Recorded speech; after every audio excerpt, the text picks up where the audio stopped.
How do you measure success? The way you define it can determine whether you are miserable or happy. It's your decision.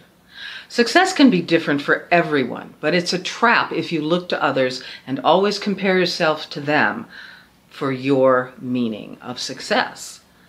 For instance, let's look at authors. This is an author who has just a bazillion awards. They have so many awards you have no idea where they put them in their house. Did they build a wing just to house the awards? You may not even agree with the awards. You may not think those were as worthy as some others that were in the competition.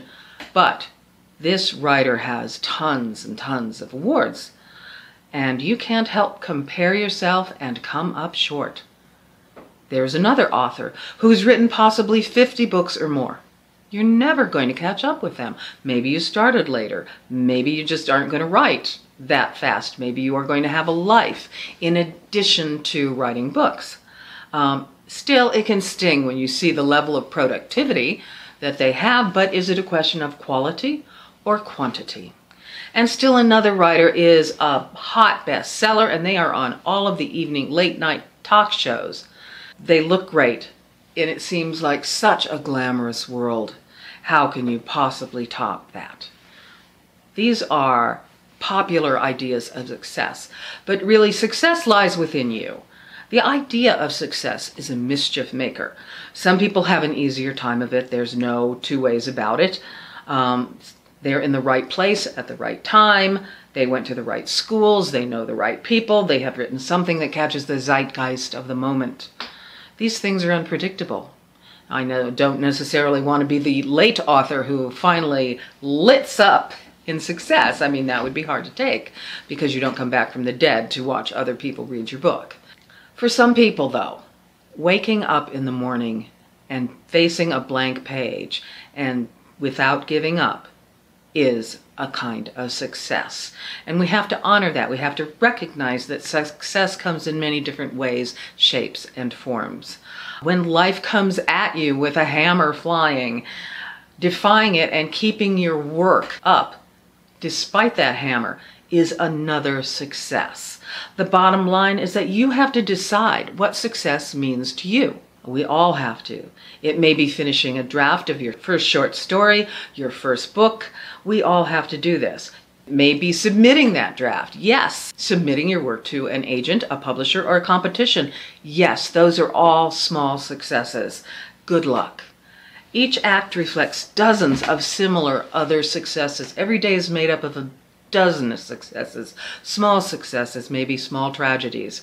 But you have reached this moment in time. You haven't given up.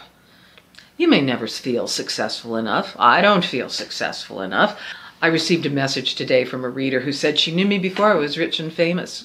And I had to laugh because I am neither rich nor famous.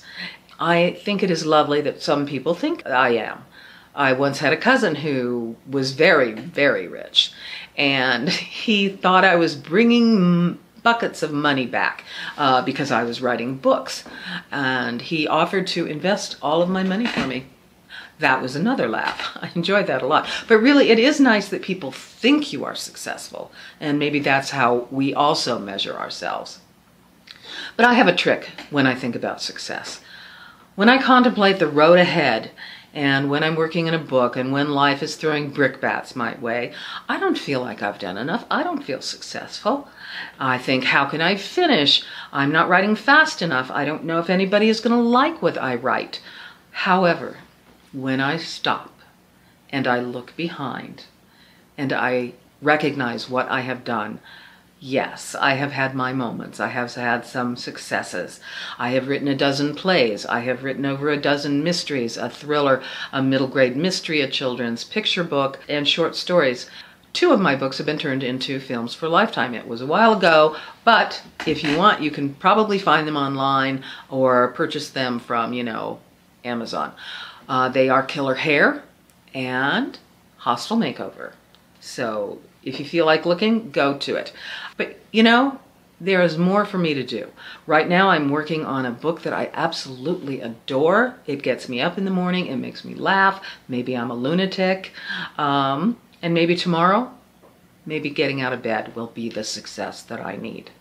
So good luck with your successes. There are many every day.